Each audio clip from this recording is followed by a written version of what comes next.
नमस्कार, मैं हूं प्रखर श्रीवास्तव। हमारे खास कार्यक्रम पूरा सच में आपका स्वागत है। और खबरों की दुनिया में पूरा सच बहुत जरूरी होता है, क्योंकि झूठ से भी खतरनाक होता है अधूरा सच, और उसी तरह खतरनाक होती है अधूरी खबर। इसलिए हर खबर का पूरा सच हम आपको बताएंगे, वो भी तथ्यों, तर्कों और सबूतों के साथ। तो आइए बिना देर किए देखते हैं पूरा सच।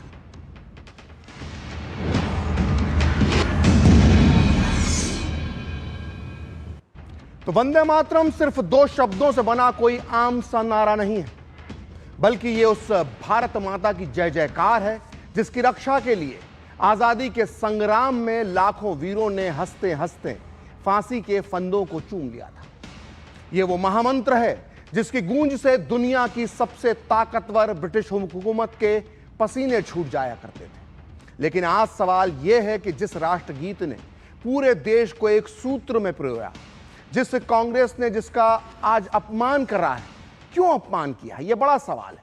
जब कांग्रेस ने वंदे मातरम के सिर्फ 2 छंद गाने का फैसला सुनाया, तो यह सिर्फ केवल पंक्तियों को छोटा करने का मामला नहीं है, बल्कि यह स्वतंत्रता संग्राम की अमर चेतना का भी अपमान है। यह उन अमर शहीदों का अपमान है जिनकी आखिरी सांस में केवल एक ही शब्द था, वंदे मातरम। लेकिन सबसे बड़ा सवाल यह है कि सोनिया गांधी, राहुल गांधी और खड़गे जी तुष्टीकरण की मेज पर वंदे मातरम के छंदों की बलि क्यों चढ़ा रहे हैं? क्या वो 1937 वाली वही गलती दोहरा रहे हैं जिसकी वजह से पाकिस्तान का निर्माण हुआ था? क्या 90 साल पहले जिस तरह से उस समय की कांग्रेस ने जिन्ना की मुस्लिम लीग के सामने सरेंडर किया था, क्या आज 2026 में कांग्रेस वही जिन्ना वाली सोच दोहरा रही है? इसलिए आज हम करेंगे सीधा वार और उठाएंगे कड़वे सवाल जिनसे अब तक बचा जाता रहा था। क्योंकि आज बात किसी राजनीतिक दल की नहीं, बल्कि आज बात भारत माता के सम्मान की है, बात वंदे मातरम की है। तो बिना देर किए देखते हैं पूरा सच पूरे विस्तार के साथ। तो राष्ट्रीय गौरव के प्रतीकों के प्रति कांग्रेस का रुख हमेशा से सवालों के घेरे में रहा है। लेकिन वंदे मातरम के केवल 2 छंदों को गाने के कारण कार्य समिति के ताजा फैसले ने पार्टी की घोर तुष्टीकरण की राजनीति को पूरी तरह से बेनकाब कर दिया है। कांग्रेस का यह कदम कोई नया प्रयोग नहीं है, बल्कि उसी ऐतिहासिक भूल का दोहराव है जो उसने 1937 में की थी। इसलिए आज केंद्रीय गृह मंत्री अमित शाह ने कांग्रेस कार्य समिति के फैसले को हैरान करने वाला और देश विरोधी बताया है। उन्होंने कहा है कि 1937 में भी कांग्रेस की इसी मुस्लिम तुष्टीकरण की नीति के चलते इस गीत के टुकड़े कर दिए गए थे, जिसने आगे चलकर देश के विभाजन की नींव डाली। मोदी सरकार ने वंदे मातरम के 150वें वर्ष पर इस ऐतिहासिक गलती को सुधारते हुए इसे कानूनी स्वरूप दिया। लेकिन दशकों बाद आज भी कांग्रेस तुष्टीकरण के उसी ढर्रे पर चलती दिखाई दे रही है। अमित शाह ने यह भी कहा कि वोट बैंक के लिए कांग्रेस ने ना सिर्फ बंकिम बाबू की इस अमर कृति का अपमान किया है, बल्कि उन लाखों शहीदों का भी अपमान किया है जो वंदे मातरम का नारा लगाते हुए देश की आजादी के लिए फांसी के फंदे पर झूल गए थे। अमित शाह ने देश की जनता से कांग्रेस के इस फैसले के खिलाफ एकजुट होकर आवाज उठाने की अपील भी की है। तो पहले आप सुनिए अमित शाह ने क्या कहा, फिर हम आपको बताएंगे कांग्रेस कैसे कर रही है वंदे मातरम का अपमान। मैं इस समय पर पूरे देश को याद कराना चाहता हूं कि 1937 में कांग्रेस पार्टी ने मुस्लिम अपीसमेंट के लिए वंदे मातरम के 2 टुकड़े कर देश के विभाजन की नींव डाली थी, और वहीं से 2 राष्ट्र के सिद्धांत को ताकत मिली थी, और अंततोगत्वा देश का विभाजन हुआ और पाकिस्तान का जन्म हुआ था। कांग्रेस का यह निर्णय केवल और केवल इनकी घोर तुष्टीकरण की नीति की पुष्टि करता है। आज कांग्रेस पार्टी 1937 का अपनी पार्टी का रिजोल्यूशन मान रही है और पार्लियामेंट के एक्ट को नकार रही है। मुझे तो बड़ा आश्चर्य है, श्री राहुल गांधी की नेतृत्व में कांग्रेस पार्टी फिर एक बार इस देश में तुष्टीकरण की राजनीति को पुरजोश तरीके से आगे बढ़ा रही है। मैं देश की जनता को अपील करना चाहता हूं कि एक बार इस देश ने गलती करी थी वंदे मातरम के 2 टुकड़े होने देने की, और एक गलती के गंभीर परिणाम हमने भुगते हैं।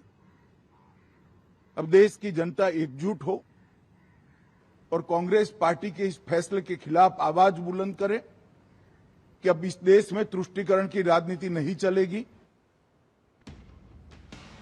तो राष्ट्रीय गीत वंदे मातरम को लेकर ताजा विवाद की शुरुआत तब हुई जब आजादी के दिन पावन अवसर पर जो था 15 अगस्त का, उस पर कांग्रेस मुख्यालय से राष्ट्रीय गीत वंदे मातरम के गायन को रोकने का इशारा करती सोनिया गांधी की तस्वीरें वायरल हो गई और सारी दुनिया ने देखी।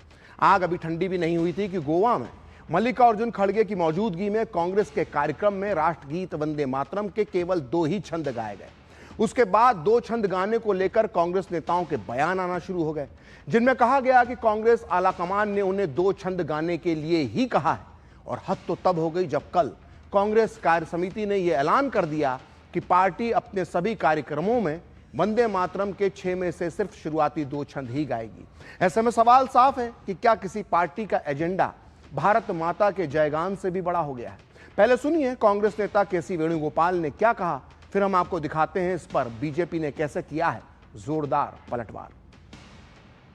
कांग्रेस वर्किंग कमेटी में भी हमने डिस्कस कर दिया।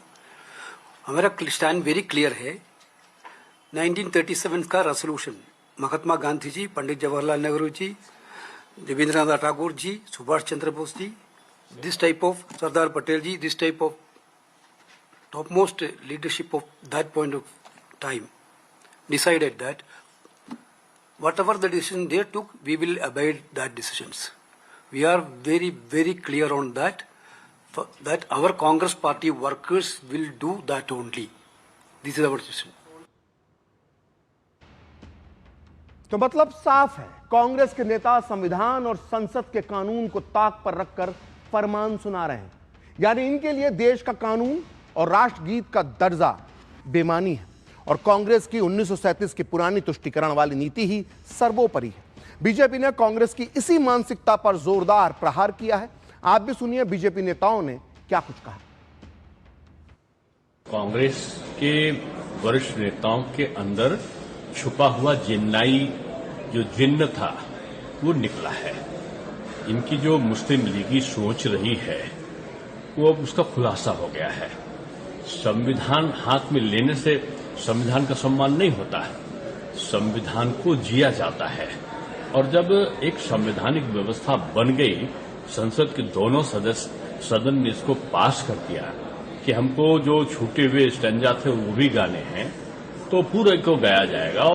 1937 का प्रस्ताव, और वो भी कौन सा प्रस्ताव जो जिन्ना की मुस्लिम लीग के आगे पूरी तरीके से आत्मसमर्पण करके कांग्रेस ने किया था। अर्थात कांग्रेस ने यह भी साबित किया है कि वो अपने को संविधान से ऊपर, अपने को देश से ऊपर और अपने पार्टी के प्रस्ताव को संविधान के कानून से ऊपर मानती है। और उसके साथ अब इस अटकलों पर विराम लगा दिया है कांग्रेस ने कि वो अब आज की नई मुस्लिम लीग हो गई है, क्योंकि जो जिद मुस्लिम लीग की थी 1937 में वंदे मातरम को लेकर, वही जिद आज संसद से पारित कानून के बाद कांग्रेस पार्टी की है वंदे मातरम को लेकर। तो बीजेपी के नेता यह आरोप लगा रहे हैं कि कांग्रेस और नेहरू ने जिन्ना और मुस्लिम लीग के दबाव में वंदे मातरम के टुकड़े कर दिए।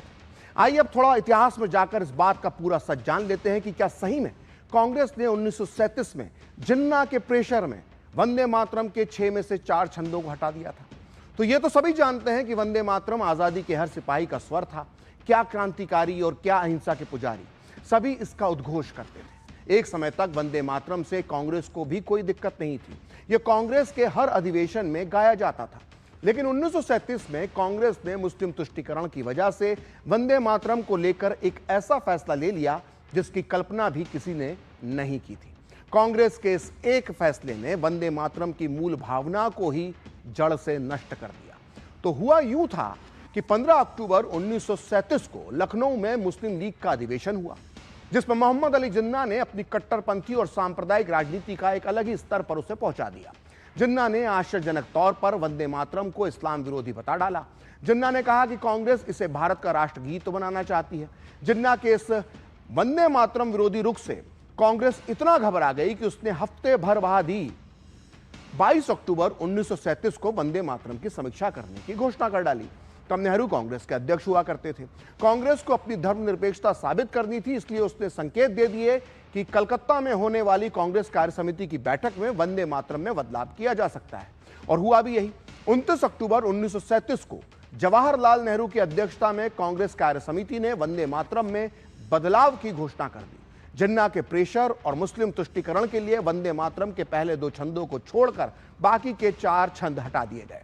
इस घोषणा में यह भी कहा गया कि वंदे मातरम के बदले अब कोई भी दूसरा देशभक्ति का गीत भी गाया जा सकता है। नेहरू की अध्यक्षता में हुए कांग्रेस के इस फैसले का कांग्रेस कार्यकर्ताओं ने भी विरोध किया था, लेकिन उनकी पुकार अनसुनी रह गई और इस तरह जिन्ना कांग्रेस को दबाने में कामयाब हो गया। उसने कांग्रेस से सरेंडर करवा लिया और इस घटना से जिन्ना और मुस्लिम लीग के हौसले इतने बुलंद हुए कि इसके महज 2.5 साल बाद ही उन्होंने पाकिस्तान के नाम से एक अलग देश की मांग रख दी, जो अगले 7 साल में यानी 1947 में पूरी भी हो गई और इस धरती के नक्शे पर पाकिस्तान नाम के एक नासूर का उदय हो गया। लेकिन इतिहास का यह पूरा सच यहीं पर खत्म नहीं होता, बल्कि यहां से तो यह कहानी शुरू होती है, जो अब हम आपको आगे विस्तार से बताते हैं। दरअसल जब 15 अक्टूबर 1937 को जिन्ना ने वंदे मातरम का विरोध किया, तब नेहरू ने पहली बार वंदे मातरम और इसके अर्थ को समझने का प्रयास किया। जी हां, आपने ठीक सुना है। इसके पहले तक जवाहरलाल नेहरू ने ना तो बंकिम चंद्र चट्टोपाध्याय की महान रचना आनंद मठ को पढ़ा था और ना ही इसके पहले तक नेहरू को वंदे मातरम के छंदों का अर्थ मालूम था। और यह बात मैं ऐसे ही नहीं बोल रहा हूं, यह बात स्वयं नेहरू ने नेताजी सुभाष चंद्र बोस को लिखे एक पत्र में स्वीकार की थी। सोचिए, पूरी कांग्रेस पिछले 80-90 साल से यह साबित करती है कि नेहरू बहुत बड़े पढ़े लिखे व्यक्ति थे, बड़े विद्वान व्यक्ति थे, लेकिन हैरत की बात है कि कांग्रेस अध्यक्ष बनने के बाद तक यानी 1937 तक नेहरू ने ना तो आनंद मठ पढ़ा था और ना ही वंदे मातरम के छंदों का अर्थ उन्हें मालूम था। और यह साबित करने के लिए मैं आपको दिखाता हूं वो पत्र जो नेहरू ने 20 अक्टूबर 1937 को नेताजी सुभाष चंद्र बोस को लिखा था। और यह पत्र प्रकाशित हुआ है selected works of Jawaharlal Nehru की सीरीज 1 के वॉल्यूम 8 के पेज नंबर 187 पर, जिसमें नेहरू नेताजी बोस को लिखते हैं कि मुझे आनंद मठ का एक अंग्रेजी अनुवाद मिल गया है और वर्तमान में मैं उससे पढ़ रहा हूं ताकि वंदे मातरम गीत का बैकग्राउंड समझ सकूं। ऐसा प्रतीत होता है कि यह बैकग्राउंड मुसलमानों को उत्तेजित कर सकता है। इसके अलावा भाषा की कठिनाई भी है जिसे अधिकांश लोग समझ नहीं पाते। मैं स्वयं भी इसे डिक्शनरी की मदद के बिना समझ नहीं पा रहा हूं। नेहरू आगे लिखते हैं कि इसमें कोई संदेह नहीं कि वंदे मातरम के खिलाफ जो हल्ला मच रहा है वो बहुत हद तक सांप्रदायिक तत्वों ने कृत्रिम रूप से पैदा किया है, लेकिन ऐसा भी लगता है कि इस विरोध में कुछ वास्तविक आधार भी हैं। जो लोग सांप्रदायिक दृष्टिकोण रखते हैं वे इससे प्रभावित हुए हैं। जो भी हम कदम उठाएं, नेहरू जी कहते हैं कि जो भी हम कदम उठाएं वो सांप्रदायिक भावनाओं को संतुष्ट करने के लिए नहीं, बल्कि जहां वास्तविक शिकायतें हों उन्हें दूर करने के लिए होना चाहिए। तो सुना आपने, वंदे मातरम पर जब विवाद हुआ तो नेहरू ने तब जाकर आनंद मठ पहली बार पढ़ा था और वो भी अंग्रेजी में। और इतना ही नहीं, वंदे मातरम का अर्थ जानने के लिए विद्वान नेहरू जी को डिक्शनरी भी खोलनी पड़ रही थी। खैर, जब जिन्ना और मुस्लिम लीग के दबाव में कांग्रेस वंदे मातरम के 4 छंद हटा रही थी, तब इसका देश भर में विरोध भी हो रहा था, जिसकी अगुवाई, जिसका नेतृत्व, जिसकी कप्तानी कोई और नहीं बल्कि स्वयं वीर विनायक दामोदर सावरकर कर रहे थे। दरअसल 1937 में जब वंदे मातरम पर विवाद हुआ तब वीर सावरकर हिंदू महासभा के अध्यक्ष थे। वंदे मातरम में हो रहे बदलाव का विरोध करने के लिए वीर सावरकर समेत कई राष्ट्रवादी नेताओं ने 26 अक्टूबर 1937 को वंदे मातरम दिवस मनाने का ऐलान कर दिया। इस दिन कलकत्ता में कांग्रेस को जगाने के लिए विशाल वंदे मातरम रैली निकाली गई हिंदू महासभा के झंडे तले। और इस दिन यह प्रस्ताव भी पारित किया गया कि कांग्रेस वंदे मातरम को भारत का राष्ट्रगीत घोषित करे। यहां यह बताना भी जरूरी हो जाता है कि वीर सावरकर ने हमेशा वंदे मातरम को अंग्रेज सरकार के खिलाफ क्रांति का गीत माना था। मैडम भीकाजी कामा के साथ मिलकर वीर सावरकर ने भारत का जो पहला राष्ट्रीय ध्वज बनाया था, तिरंगा बनाया था, उसमें भी बड़े बड़े शब्दों में वंदे मातरम लिखा गया था। आप गूगल पर सर्च करके देख लीजिएगा। 1910 के पहले लंदन में वीर सावरकर इंडिया हाउस से अपनी क्रांतिकारी गतिविधियों को संचालित कर रहे थे और यहां उन्होंने वंदे मातरम को सुबह और शाम की प्रार्थना में शामिल किया था। इसी दौरान वीर सावरकर ने वंदे मातरम के बैज भी बनवाए थे जिन पर तिरंगा झंडा छपा हुआ था। और वीर सावरकर ने अपनी मशहूर बहुत प्रसिद्ध पुस्तक the Indian war of independence of 1857 का समापन भी, या यूं कहे कि इस पुस्तक का अंतिम वाक्य वंदे मातरम लिखकर किया था। इसलिए आज जो कांग्रेस के वेणुगोपाल जैसे नेता वंदे मातरम पर अपनी पार्टी का कॉपीराइट बता रहे हैं, उन्हें वीर सावरकर के वंदे मातरम प्रेम के बारे में पूरा सच जरूर पता होना चाहिए। तो खैर, जब वीर सावरकर जैसे कई राष्ट्रवादी नेताओं ने वंदे मातरम के 4 छंद हटाए जाने का जबरदस्त विरोध किया तो उस समय के कांग्रेस अध्यक्ष जवाहरलाल नेहरू को सफाई देने पर मजबूर होना पड़ा। 30 अक्टूबर 1937 को नेहरू ने अपने एक भाषण में वंदे मातरम को लेकर जो सफाई दी, उसमें यह बात साफ हो गई कि मुस्लिम तुष्टीकरण की वजह से ही कांग्रेस ने वंदे मातरम में बदलाव किया था। आप खुद सुनिए नेहरू ने क्या कहा था, जो प्रकाशित हुआ है selected works of Jawaharlal Nehru की सीरीज 1 के वॉल्यूम 8 के पेज नंबर 341 पर। उस दिन नेहरू कहते हैं अपने भाषण में, वंदे मातरम की गहराई से जांच करने पर हमें लगा कि इसकी 1-2 बातों पर आपत्तियां की जा सकती हैं। गीत में कुछ ऐसे शब्द हैं जिन पर कुछ लोग सचमुच आपत्ति कर सकते हैं। यदि ऐसा है तो हमारे पास उन आपत्तियों का कोई ठोस उत्तर नहीं है। नेहरू आगे कहते हैं कि हम पूरे 35 करोड़ भारतीयों के बारे में सोच रहे हैं, ना कि केवल बंगाल की जनता के बारे में। हमें बहुत से ऐसे लोगों को भी समझाना है जिन्हें वंदे मातरम गीत के बैकग्राउंड का ज्ञान नहीं है। बहुत कम लोग जानते हैं कि यह गीत कब और कैसे उत्पन्न हुआ। इस बैकग्राउंड को ना जानने के कारण कई गलतफहमियां पैदा हुई हैं जो एक तरह से सही भी हैं। नेहरू आगे कहते हैं कि वंदे मातरम के पहले 2 छंद ऐसे हैं जिन पर किसी को भी आपत्ति नहीं हो सकती, लेकिन इस गीत के बाकी हिस्से में ऐसी विचारधारा, प्रतीक और रूपक हैं जिन्हें कई लोग स्वीकार नहीं कर सकते। नेहरू आगे कहते हैं कि ध्यान रहे, हम पूरे भारत के लिए एक राष्ट्रीय गीत की बात कर रहे हैं, इसलिए यदि कोई ऐसी विचारधारा है जिसे कई लोग निष्कपट भाव से स्वीकार नहीं कर सकते तो वो विचारधारा राष्ट्रीय गीत के लिए उपयुक्त नहीं है। तो एक तरह से जवाहरलाल नेहरू ने खुद माना था कि वंदे मातरम को लेकर जिन्ना और मुस्लिम लीग की शिकायतें सही हैं। उन्होंने यह भी माना कि वंदे मातरम का बैकग्राउंड भी आपत्तिजनक है।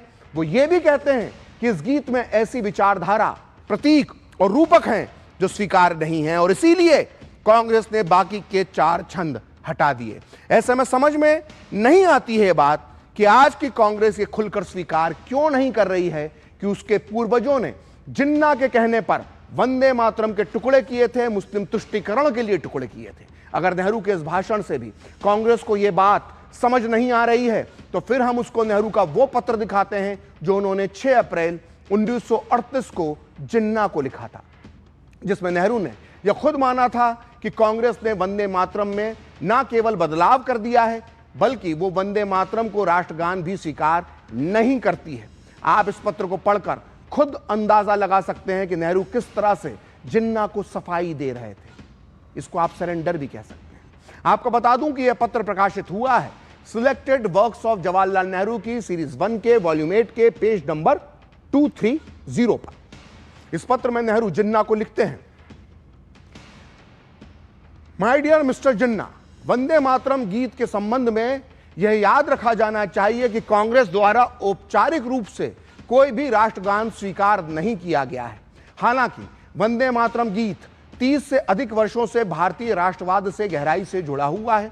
इस दौरान वंदे मातरम गीत का कभी कोई धार्मिक महत्व नहीं माना गया और इसे सिर्फ भारत की प्रशंसा में एक राष्ट्रीय गीत के रूप में ही देखा गया। ब्रिटिश सरकार को छोड़कर इस पर कभी कोई आपत्ति नहीं जताई गई है। हालांकि जब कुछ आपत्तियां उठाई गईं तो कांग्रेस कार्य समिति ने यह निर्णय लिया कि इसके कुछ छंदों का उपयोग राष्ट्रीय मंचों या अवसरों पर ना किया जाए।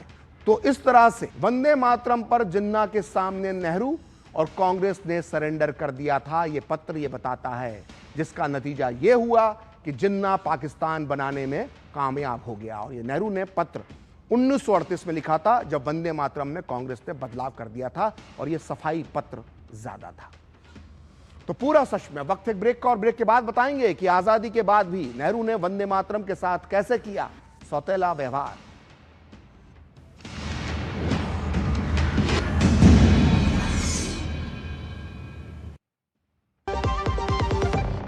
सस्ते वाले दाल मसाले स्वाद हुआ बेकार, NDH की हल्दी मिर्ची धनिया करे कमाल, ये रंग दे ये खुशबू दे ये तीखा ये कम पड़े, क्या निराला NDH मसाला। आमी शुभेंदु अधिकारी। 9 मई 2026 को पश्चिम बंगाल के इतिहास में एक नए अध्याय की शुरुआत हुई। 100 दिनों में पश्चिम बंगाल सरकार ने 8 स्तंभों को आधार बनाकर काम किया। उन 8 स्तंभों में से एक है सुशासन। आम लोगों की शिकायतों और समस्याओं को सुनने के लिए शुरू हुआ जनता दरबार। गुंडा दमन कानून को लागू किया गया। रिश्वत, कटमनी और अवैध टोल बूथों की शिकायत दर्ज कराने के लिए शुरू हुई टोल फ्री हेल्पलाइन। विधानसभा में शुरू हुई लाइव स्ट्रीमिंग। 100 दिन सुशासन हर दिन।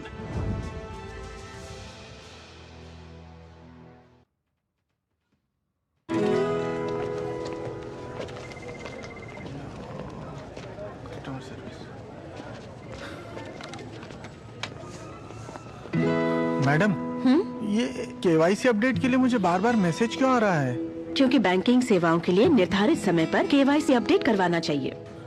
होगा कैसे? बैठिए, समझाती हूँ।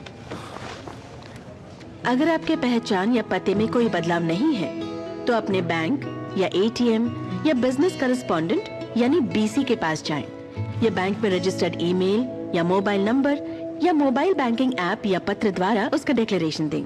और अगर कोई बदलाव है तो ऐसे में पहचान और पते का नवीनतम प्रमाण दिखाएं। अपना खाता सक्रिय रखकर बैंकिंग सेवाओं का लाभ उठाएं। बस।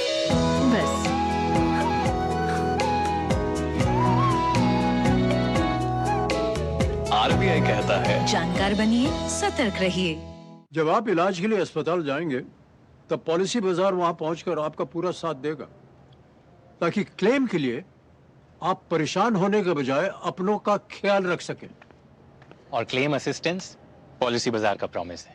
पॉलिसी बाजार पे 1 करोड़ का हेल्थ इंश्योरेंस सिर्फ 550 रुपए हर महीने से शुरू होता है। जरा सी हंसी दुलार जरा सा, जरा सी अंदर प्यार जरा सा,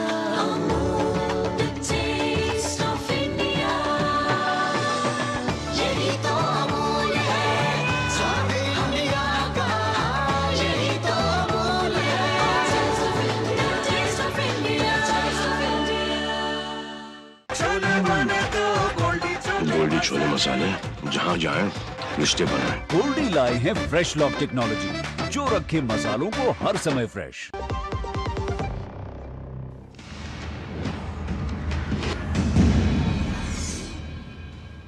ब्रेक के बाद पूरा सच में आपका फिर से स्वागत है। और देश के बंटवारे और आजादी के बाद भी नेहरू वंदे मातरम के साथ सौतेला व्यवहार करते रहे। दरअसल आजादी के बाद जब इस बात पर चर्चा चल रही थी कि भारत का राष्ट्रगान क्या होना चाहिए, जनगण मन या फिर वंदे मातरम, तब भी नेहरू ने वंदे मातरम का ही विरोध किया। और जानते हैं नेहरू ने इसके लिए क्या तर्क दिया था? नेहरू का तर्क यह था कि विदेशी बैंडों को, जो विदेशी बैंड्स होते हैं, उन्हें वंदे मातरम बजाने में दिक्कत आती है, इसलिए इसे राष्ट्रगान नहीं बनाया जाना चाहिए। यहां यह सोचने वाली बात है कि जिस वंदे मातरम को गाते हुए हजारों क्रांतिकारी फांसी के फंदे पर झूल गए, जिसकी धुन सुनकर आज भी रोम रोम पुलकित हो जाता है, आखिर उसकी धुन से नेहरू जी को समस्या क्या थी? दरअसल इसके पीछे नेहरू जी की ब्रिटिश या साफ साफ शब्दों में कहें तो गुलामों वाली मानसिकता काम कर रही थी। वंदे मातरम की धुन को लेकर यह विचार नेहरू ने 21 मई 1948 को कैबिनेट की बैठक में रखे थे, और यह सब प्रकाशित हुआ है selected works of Jawaharlal Nehru की सीरीज 2 के वॉल्यूम 6 के पेज नंबर 277 पर। नेहरू ने वंदे मातरम को राष्ट्रगान बनाने का विरोध करते हुए कहा था कि राष्ट्रगान की धुन में गरिमा होना चाहिए, जो छोटे बड़े सभी बैंडों द्वारा प्रभावी ढंग से बजाई जा सके और विदेशों में भी इसकी तारीफ हो सके। जन गण मन इन सभी कसौटियों पर खरा उतरता है। वंदे मातरम अपनी सुंदरता और इतिहास के बाद भी ऑर्केस्ट्रा या बैंड्स के लिए उपयुक्त नहीं है। वंदे मातरम कुछ हद तक दुखी, उदास और बार बार दोहराव वाली धुन है। विदेशियों के लिए इसके संगीत को नहीं समझ सकते हैं विदेशी। वंदे मातरम में जनगण मन जैसी खास और पहचान योग्य धुन नहीं है। नेहरू आगे लिखते हैं, कहते हैं कि राष्ट्रगान की भाषा सरल होना चाहिए। वंदे मातरम की भाषा सामान्य व्यक्ति के लिए कठिन है और इन्हीं सभी बातों को ध्यान में रखते हुए मेरा सुझाव है कि जनगण मन को अस्थायी रूप से राष्ट्रगान स्वीकार किया जाए। तो सुना आपने, नेहरू जी को वंदे मातरम की धुन दुखी और उदासी वाली लगती थी, लेकिन सबसे ज्यादा चिंता उन्हें विदेशियों की थी, गोरी चमड़ी वालों की चिंता थी उनको, क्योंकि विदेशी ये धुन समझ नहीं सकते, उनके विदेशी बैंड ये बजा नहीं सकते, इसलिए वंदे मातरम को राष्ट्रगान नहीं बनाया गया। आप ही बताइए, क्या कोई भी गौरवशाली देश अपने राष्ट्रगान का चयन क्या विदेशी चश्मे से करता है? राष्ट्रगान उस देश के नागरिकों के गौरव से जुड़ा होता है, ना कि किसी विदेशी की पसंद और नापसंद से। तो नेहरू के इन विचारों से यह आसानी से समझा जा सकता है कि आज जब वंदे मातरम को असली सम्मान मिल रहा है तो नेहरू की कांग्रेस को 2026 में भी बुरा क्यों लग रहा है। तो पूरा सच में वक्त एक ब्रेक का, और ब्रेक के बाद भी खबरों का सिलसिला जारी रहेगा।